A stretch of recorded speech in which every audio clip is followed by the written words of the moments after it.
L'Afrique du Sud est certainement l'un des pays les plus inégalitaires au monde. L'Afrique du Sud, le pays de Madiba, de Nelson Mandela, qui a été président de la République de 1994 à 1999, sûrement n'espérait pas ou bien ne voulait pas avoir un pays aussi inégalitaire que l'Afrique du Sud. L'Afrique du Sud est la deuxième économie africaine en termes de PIB.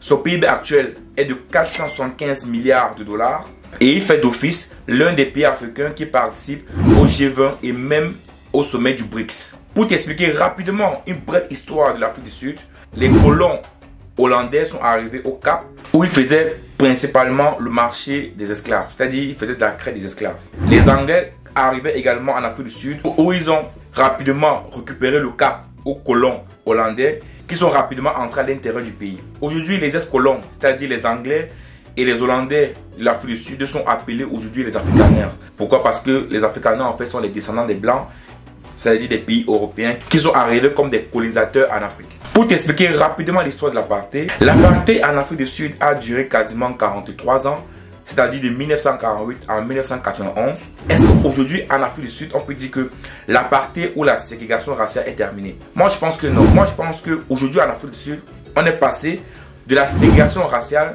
ou institutionnelle à la ségrégation sociale. Pourquoi? Parce qu'aujourd'hui en Afrique du Sud, les Blancs, c'est 3 fois le salaire des Noirs. En termes de couverture médicale, aujourd'hui en Afrique du Sud, c'est 10% de Noirs et 72% de Blancs. Donc clairement aujourd'hui on peut dire que bien que l'apartheid soit terminé, on vit toujours une apartheid. Aujourd'hui, on se rend compte que les Noirs ont toujours continué à vivre dans les townships, bien qu'il y a eu fin de l'apartheid dès les années 91. Pourquoi? Parce que cette population demeure toujours très pauvre en Afrique du Sud. Vous savez, l'Afrique du Sud, pour moi, pourrait être l'un des pays africains où beaucoup d'Afrique noire doivent essayer d'apprendre d'eux. Mais vu tout ce qui se passe comme inégalité chez eux, il est difficile pour moi de prendre l'Afrique du Sud un peu comme le Maroc, comme un exemple pour l'Afrique. Pourquoi? Je pense que l'Afrique du Sud n'est pas différent de la France, de l'Hollande, je ne sais pas quoi, de l'Allemagne, en Afrique. C'est pas différent. C'est-à-dire, on a des Blancs qui dominent le pays. C'est-à-dire, toute la partie économique est dominée à 80% par des Blancs. Donc, quand je dis des Blancs, je parle des Afrikaners, des descendants européens. Et 20% par le reste de la population, c'est-à-dire les Métis, les Noirs et les Asiatiques. Le PIB sud-africain est réparti comme suit. 61% c'est le secteur du service, 26% c'est le secteur de l'industrie, 5% c'est l'agriculture, 5% c'est le tourisme et 8,3% c'est les ressources naturelles, c'est-à-dire le sous-sol comme l'or, le diamant. Mais pourquoi est-ce que je dis que l'Afrique du Sud aujourd'hui ne peut pas être un exemple pour l'Afrique? Bien que c'est un pays africain, que moi je pense que se détache un peu de l'Afrique.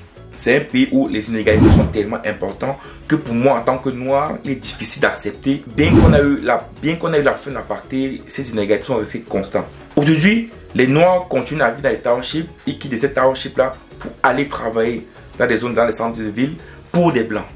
C'est-à-dire c'est des blancs qui dominent le secteur. Moi je pense que après l'apartheid, il devrait normalement avoir une répartition des richesses.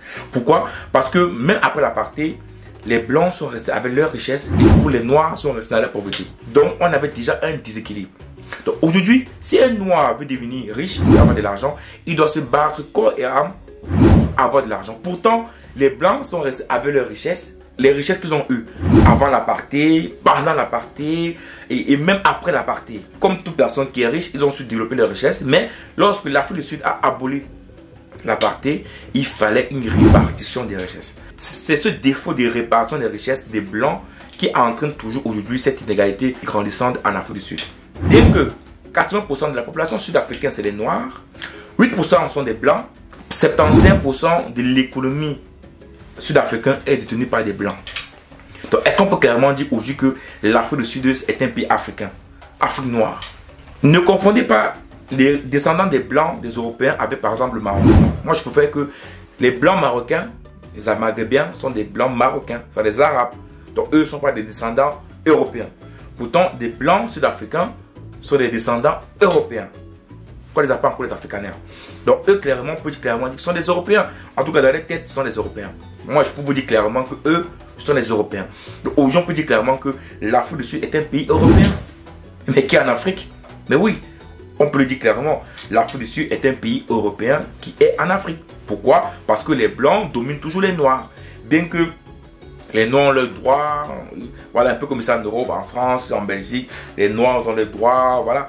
Mais il n'empêche que dans la réalité de la vie, vraiment dans la réalité de la vie, les Blancs dominent toujours les Noirs. C'est-à-dire que les Blancs font des bons boulots. Si on regarde uniquement en termes de chômage, les Noirs en Afrique du Sud, sur 34% de chômeurs, les Noirs c'est 61%.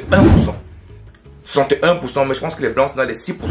Donc ça veut dire qu'en termes de chômage en Afrique du Sud, vous voyez que les Noirs c'est 51%, les Blancs c'est 6%. Donc en fait, eux ils ne chôment pas. Et ils ne chôment pas. Si on regarde également les grands postes dans les entreprises, sont des Blancs. Vous savez, beaucoup de personnes voient des présidents noirs en Afrique du Sud et se disent que non, c'est parce que les Noirs ont le pouvoir. Non, c'est juste parce que les Noirs sont plus nombreux. S'il y a 80% de Noirs, c'est plus facile pour un président noir de monter au pouvoir. Mais cela ne signifie en aucun cas que les Noirs ont le pouvoir en Afrique du Sud. Mais non. L'économie reste dominée par des Blancs. Pas des Blancs européens, parce que je pouvais dire européens. Donc l'Afrique du Sud, pour moi, doit être un exemple pour son développement, sur la méthode dont ils ont fait pour développer le pays. Mais en aucun cas, pour moi, l'Afrique du Sud ne peut être copiée pour son cas d'inégalité envers les Noirs. Parce qu'il n'en demeure que les Noirs restent toujours marginalisés. Les Noirs n'ont pas toujours droit à la santé. Les Noirs vivent tout dans les townships.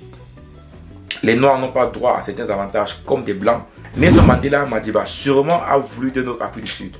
Aujourd'hui, son combat a été un combat louable parce que grâce à lui, l'apartheid s'est terminé. Et je pense que ça, c'est déjà une grande victoire, une très grande victoire.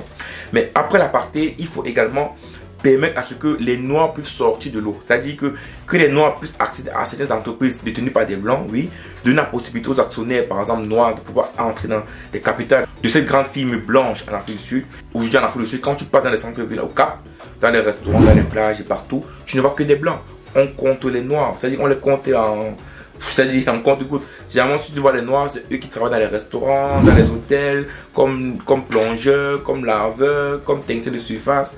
Voilà, c'est des boulots de merde, quoi. Aujourd'hui, par exemple, on voit les Noirs en Afrique du Sud, par exemple, développer la musique. La piano, par exemple, c'est une danse qui sort des townships et qui permet à beaucoup de populations noires de sortir également de la pauvreté. Et aussi, la majorité des Noirs actuels en Afrique du Sud ont moins de 30 ans et l'apartheid s'est terminé en 1991. Donc la majorité n'ont pas connu l'apartheid. Donc aujourd'hui, ils veulent une autre Afrique.